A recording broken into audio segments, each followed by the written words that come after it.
Sir, ഈ സുദർശൻ റെഡ്ഡിയും നന്ദിനി സുന്ദരും തമ്മിൽ എന്താണ്? അതായത് ഈ സ്ത്രീയെ എനിക്കും നിനക്കും തമ്മിൽ എന്ത് എന്ന് ബൈബിളിൽ യേശുദേവൻ ചോദിക്കുന്നുണ്ട്. അതുപോലുള്ളൊരു ചോദ്യമാണ് സിനുജി ചോദിച്ചിരിക്കുന്നത്. പക്ഷെ ഇവർക്ക് തമ്മിൽ അന്തർധാര ശക്തമായിട്ടുണ്ട്. രണ്ടുപേരും അർബൻ നക്സൽസാണ്. ഈ അർബൻ നക്സൽ എന്ന് പറയുന്നത് വളരെ സുഖകരമായ ഒരു ജോലി, ഒരു പദവിയാണ്. എന്നുവെച്ചാൽ സർക്കാർ സ്ഥാപനങ്ങളിൽ, മാധ്യമ സ്ഥാപനങ്ങളിൽ, സർവകലാശാലകളിൽ, പിന്നെ ഇങ്ങനെ തുടങ്ങി NGOകളിൽ ഇവിടെയെല്ലാം വലിയ പദവിയിലിരിക്കുന്ന സാമാന്യം വിദ്യാഭ്യാസമുള്ള ഒരു വിഭാഗമാണ് അർബൻ നക്സൽ എന്ന പേരിൽ അറിയപ്പെടുന്നത്. ഇവരുടെ പ്രധാനപ്പെട്ട പണി എന്താണെന്ന് വെച്ച് കഴിഞ്ഞാൽ ആളുകളെ വഴിതെറ്റിക്കുക എന്നുള്ളതാണ്. അതായത് നക്സലൈറ്റ് ആകുന്നതാണ് ജീവിതത്തിലെ ഏറ്റവും സൗഭാഗ്യകരമായ ഒരു കാര്യമെന്നും അതുകൊണ്ട് തോക്കെടുത്ത് പുറത്തിറങ്ങി വെടിവെച്ച് ആളുകളെ കൊല്ലുന്നതിന് വേണ്ടി ചെറുപ്പക്കാരെ പ്രചോദിപ്പിക്കുക എന്ന ദൗത്യമാണ് ഇവർ ചെയ്യുന്നത്. പക്ഷെ ഇവരാരും സാധാരണഗതിയിൽ ഒരു കേസിലും ഉൾപ്പെടില്ല. ഇവരാരും വേറെ ഒന്നും ചെയ്യില്ല. ഇവരാളുകളെ പ്രേരിപ്പിച്ച് തെരുവിലേക്ക് ഇറക്കിയിട്ട് ഇവർ രണ്ടാം നിലയിൽ കയറി നിന്ന് തെരുവിലെ യുദ്ധം കാണുന്നൊരു വിഭാഗമാണ് ഈ അർബൻ നക്സൽ എന്ന് പറയുന്നത്. സുദർശൻ റെഡ്ഡി ഒരു അർബൻ നക്സൽ ആണ്. അർബൻ നക്സൽ എന്ന് പറഞ്ഞാൽ നക്സലൈറ്റ് പ്രസ്ഥാനത്തിലോ തീവ്രവാദി പ്രസ്ഥാനത്തിലോ അംഗത്വം ഉണ്ടായിരിക്കില്ല. പക്ഷേ ബൗദ്ധികമായ കാര്യങ്ങളിലും അവരെ സഹായിക്കുക എന്ന ദൗത്യം സ്വയം ഏറ്റെടുത്തുകൊണ്ട് നിർവഹിക്കുന്നവരാണ് അർബൻ നക്സലൈറ്റുകൾ. അവരുടെ പ്രധാനപ്പെട്ട മുദ്രാവാക്യം ഈ രാജ്യം ഒന്നിനും കൊള്ളില്ല, ഇത് തകർന്നുകൊണ്ടിരിക്കുകയാണ്, ശരിയായിട്ടുള്ള രാജ്യം വരണമെന്നുണ്ടെങ്കിൽ ഇനി വരും എന്ന് പറഞ്ഞ് ഈ തരത്തിൽ ഇന്ത്യ വിരുദ്ധവും ജനവിരുദ്ധവുമായ പ്രചാരണം നടത്തുന്നൊരു വിഭാഗത്തെയാണ് അർബൻ നക്സലൈറ്റുകൾ എന്ന് പറയുന്നത്. ഇനി ഈ ജസ്റ്റിസ് സുദർശൻ റെഡ്ഡി എന്ന് പറയുന്ന മനുഷ്യൻ്റെ നിങ്ങൾ അദ്ദേഹത്തിൻ്റെ പ്രൊഫൈൽ അടിച്ച് നോക്കിക്കഴിഞ്ഞാൽ കിട്ടാവുന്ന ഒരു കാര്യം എന്താണെന്ന് വെച്ചാൽ 3 കേസുകളുടെ പേരിലാണ് അദ്ദേഹം അറിയപ്പെടുന്നത്. അദ്ദേഹം തെലങ്കാനയിൽ ജഡ്ജിയായിരുന്നു. അതെല്ലാം കഴിഞ്ഞ് സുപ്രീം കോടതിയിലെത്തി. ഇതൊക്കെ കഴിഞ്ഞതിന് ശേഷവും ഒന്ന് ഈ Nandini Sundar case, 2 Ram Jethmalani case, 3 Bhopal gas tragedy case. Bhopal gas tragedy കേസിൽ CBI അന്വേഷണം വേണം എന്നാവശ്യപ്പെട്ടുകൊണ്ട് ചെയ്യുന്ന ഹർജി നിഷ്കരുണം തള്ളിക്കളഞ്ഞ ബഹുമാന്യായ ജഡ്ജിയാണ് ഇദ്ദേഹം. ഭോപ്പാൽ ഗ്യാസ് കേസ് പുനരന്വേഷണം വന്നു കഴിഞ്ഞാൽ പ്രശ്നത്തിലാകുന്നത് ഇന്ത്യക്കാരല്ലല്ലോ, അല്ല, അമേരിക്കയാണ്. അപ്പോൾ ഇന്ത്യക്കാർക്ക് ഗുണം കിട്ടാവുന്ന ഒരു കേസായിരുന്നത്. ആ ഇന്ത്യക്കാർക്ക് ഗുണം കിട്ടാതെ അമേരിക്കക്ക് ഗുണം കിട്ടത്തക്ക വിധത്തിൽ ഒരു ജഡ്ജ്മെൻ്റ് എഴുതി അമേരിക്കയെ അനുഗ്രഹിച്ച മാന്യൻ്റെ പേരാണ് സുദർശൻ റെഡ്ഡി. രണ്ടാമത് അദ്ദേഹത്തിൻ്റെ കാര്യം എന്ന് പറഞ്ഞു കഴിഞ്ഞാൽ ഈ നന്ദിനി സുന്ദർ കേസാണ്. ഈ നന്ദിനി സുന്ദർ എന്ന് പറഞ്ഞാൽ ആര്? അത് വളരെ പ്രധാനപ്പെട്ട ഒരു കാര്യമാണ്. നന്ദിനി സുന്ദർ അച്ഛനും അമ്മയും IASകാരാണ്. സഞ്ജീവനി സുന്ദർ ആൻഡ് പുഷ്പ സുന്ദർ രണ്ടുപേരും 1963 ബാച്ചിലെ ഗുജറാത്ത് കേഡർ IASകാരാണ്. ആ IASകാരുടെ മകളായി ജനിച്ച അതാണ് നന്ദിനി സുന്ദർ. 1967 അവരുടെ ജനനം. ആ 67 ജനിച്ചതിന് ശേഷം വലിയ വിദ്യാഭ്യാസം നേടി ലണ്ടൻ സ്കൂൾ ഓഫ് ഇക്കണോമിക്സിൽ നിന്ന് ട്രിപ്പിൾ മെയിൻ സബ്ജക്റ്റിൽ ഡിഗ്രി എടുത്ത് അത് കഴിഞ്ഞ് കൊളംബിയ യൂണിവേഴ്സിറ്റിയിൽ പോയിട്ട് ആന്ത്രോപോളജിയിൽ PhD എടുത്ത് അത് കഴിഞ്ഞ് വന്നിട്ട് ബസ്തർ കേന്ദ്രീകൃതമായി മധ്യപ്രദേശിലെ ബസ്തർ കേന്ദ്രീകൃതമായി ആദിവാസി മേഖലകളിലെ ആദിവാസികളെക്കുറിച്ചുള്ള പഠന ഗവേഷണങ്ങളിൽ ഏർപ്പെടുക എന്ന ദൗത്യമാണ് ചെയ്തത്. ഈ ലണ്ടൻ സ്കൂൾ ഓഫ് ഇക്കണോമിക്സിൽ പഠിച്ചതിന് ശേഷം ഡൽഹി സ്കൂൾ ഓഫ് ഇക്കണോമിക്സിലെ പ്രൊഫസറാണ് ആര്? നന്ദിനി സുന്ദർ. അപ്പോൾ ഈ രണ്ടുപേരുടെയും ബാക്ക്ഗ്രൗണ്ട്, ഇദ്ദേഹമാണെങ്കിൽ ജന്മി കുടുംബത്തിൽപ്പെട്ട ഒരാളാണ്. പക്ഷെ പറയുമ്പോൾ അദ്ദേഹം പറയാറുള്ളതെന്ന് വെച്ചാൽ ക്രൈസ്തവനാണ് എന്ന് അല്ല ഈ കർഷകനാണ് എന്ന് പറയും. നിങ്ങൾ എത്ര തപ്പി നോക്കിയാലും അദ്ദേഹത്തിൻ്റെ മതം നിങ്ങൾക്ക് കിട്ടില്ല. റെഡ്ഡി എന്നുള്ള അദ്ദേഹത്തിൻ്റെ ജാതിപ്പേരാണ്. ജാതിപ്പേര് കിട്ടും, ജാതിയുണ്ട്, മതമില്ല എന്നാണ് അദ്ദേഹം അവകാശപ്പെടുന്നത്.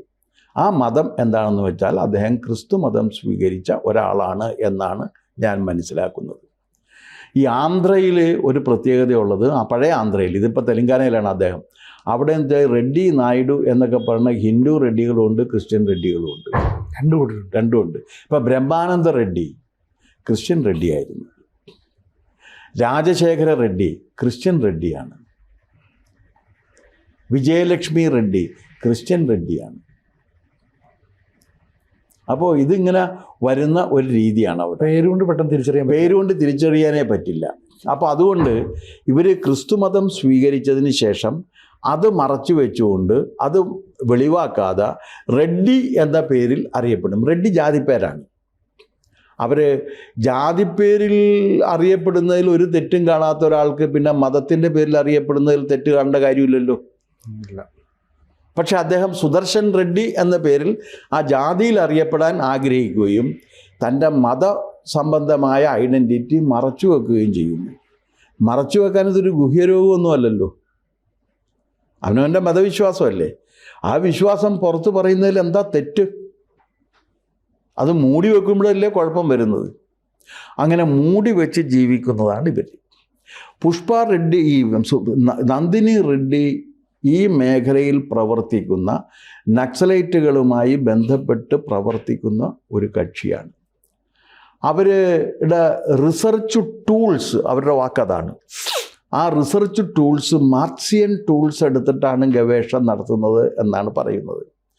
മാർക്സിയൻ ടൂൾസ് സാമൂഹിക ശാസ്ത്രത്തിൽ ഗവേഷണം നടത്തുമ്പോൾ സമൂഹത്തെ ഉള്ളവനെയും ഇല്ലാത്തവനും എന്ന നിലക്ക് വിഭജിക്കുകയും ആ വിഭജിച്ചിൽ വർഗസമര സിദ്ധാന്തത്തിൻ്റെ അടിസ്ഥാനത്തിൽ സമൂഹത്തെ വിഭജിച്ചുകൊണ്ട് ആ സാമൂഹികമായ പ്രത്യാഘാതങ്ങളെ മുഴുവൻ വർഗസമര സിദ്ധാന്തത്തിൻ്റെ അടിസ്ഥാനത്തിൽ വ്യാഖ്യാനിക്കുന്ന രീതിയാണ് ഈ പറഞ്ഞ മാർക്സിയൻ ടൂൾസ് ഉപയോഗിച്ചുകൊണ്ടുള്ള ഗവേഷണം. അത് പ്രകാരം ഇവരുടെ കണ്ടെത്തൽ എന്താണ് എന്ന് ചോദിച്ചു കഴിഞ്ഞാൽ, ഇവർ അമേരിക്കയിലെ അമേരിക്കയിലെ കൊളംബിയ യൂണിവേഴ്സിറ്റിയിൽ നിന്നാണ് PhD എടുത്തിട്ടുള്ളത്. നല്ല വിദ്യാഭ്യാസമൊക്കെ ഉണ്ട്, നല്ല ജോലിയൊക്കെ ഉണ്ട്, നല്ല പാരമ്പര്യമൊക്കെ ഉണ്ട്, നല്ല കുടുംബവും ഒക്കെയാണ് എന്നാണ് അവർ അവകാശപ്പെടുന്നത്. അത് ശരിയുമായിരിക്കും. പിന്നെ ഇവരുടെ അമ്മ സ്വന്തമായിട്ട് ഒരു NGO ഉണ്ടാക്കിയിട്ടുണ്ട്. അത് എന്താണ്, മറ്റേ ഇതില്ലേ, ഫോർഡ് ഫൗണ്ടേഷൻ പോരാ, national foundation of India, Ford ഫൗണ്ടേഷൻ്റെ കീഴിൽ നിന്നും പിന്നെ മാക് ആർതർ ഫൗണ്ടേഷൻ്റെ കീഴിൽ നിന്നും റോക്ക് ഫെല്ലർ ഫൗണ്ടേഷൻ്റെ കീഴിൽ നിന്നുമൊക്കെ പ്രവർത്തിച്ചുകൊണ്ടിരിക്കുന്ന ഒരു സംഘടന ഉണ്ടാക്കിയിട്ടുണ്ട്. ഈ സംഘടനകൾക്കെല്ലാം ഞാൻ ഈ പറഞ്ഞ ഈ ഫോർഡ് ഫൗണ്ടേഷനും റോക്ക് ഫെല്ലർ ഫൗണ്ടേഷനും മാക് ആർതർ ഫൗണ്ടേഷനും ഒക്കെ കൈ അയച്ച് സംഭാവന കൊടുക്കുന്ന ഒരു മഹാൻ്റെ പേരാണ് ജോർജ് സോറോസ്. ഇതാണ് അമ്മയുടെയും കുടുംബ പശ്ചാത്തലം. ഈ മഹതി എന്ത് ചെയ്യുന്നു വെച്ച് കഴിഞ്ഞാൽ, അപ്പോൾ ഈ ബസ്തർ പ്രദേശത്തുള്ള നക്സലൈറ്റുകളെ നേരിടുന്നതിന് വേണ്ടിയിട്ട് ഒരു സൈന്യം ഉണ്ടാക്കി. ആ സൈന്യം സമാധാന സൈന്യം എന്ന നിലക്കാണ് അതുണ്ടാക്കിയത്. ഗവൺമെൻറ് നിയമപ്രകാരം ഉണ്ടാക്കുകയാണ് ചെയ്തത്. എന്താ കാര്യം എന്ന് വെച്ച് കഴിഞ്ഞാൽ, അവിടെ ഉള്ള ആദിവാസികളെ ഇവർക്ക് ഒറ്റുകൊടുക്കുന്നു, നക്സലൈറ്റുകളെ ഒറ്റുകൊടുക്കുന്നു എന്ന പേരിൽ എന്ന് പറഞ്ഞുകൊണ്ട് ആ ആദിവാസികളെ ഇവർ കൊന്നുകൊണ്ടിരുന്നു. ആരെ? നക്സലൈറ്റുകൾ. എന്താണ് പിന്നെ റെനിഗേഡെന്ന് എന്തോ പറഞ്ഞിട്ട് ഉണ്ടല്ലോ, ഒറ്റുകാരനെന്നൊരു വാക്കുണ്ട്. അതാണെന്ന് പറഞ്ഞു കഴിഞ്ഞാൽ പിന്നെ അവനെ എപ്പോൾ വേണമെങ്കിലും കൊള്ളാം. മറ്റെന്താണ്, ഇവൻ ഹറാമാണ് എന്ന് പറയുന്ന രീതിയിൽ, ഇവൻ ഷിർക്കാണ് എന്നൊക്കെ പറയുന്ന രീതിയിലാണത്. അങ്ങനെ പറഞ്ഞു കഴിഞ്ഞാൽ എപ്പോൾ വേണമെങ്കിലും അവനെ കൊല്ലാം. ആ എപ്പോൾ വേണമെങ്കിലും കൊല്ലാവുന്ന ഒരു രീതിയിലാണ് ഈ സംഭവങ്ങൾ അവിടെ വന്നുകൊണ്ടിരുന്നത്. അതിനെ ചെറുക്കുന്നതിന് വേണ്ടിയും ഈ പ്രദേശത്തുള്ള നക്സലൈറ്റ് പ്രവർത്തനങ്ങൾ അവസാനിപ്പിക്കുന്നതിനും വേണ്ടിയും ഉണ്ടാക്കിയ ഈ സംഭവത്തെ അതിനെതിരെയാണ് ഇവർ കേസ് കൊടുത്തത്. അത് കാരണം നക്സലൈറ്റുകൾക്ക് അവിടെ പ്രവർത്തിക്കാൻ കഴിയാത്തൊരു സാഹചര്യം വന്നു.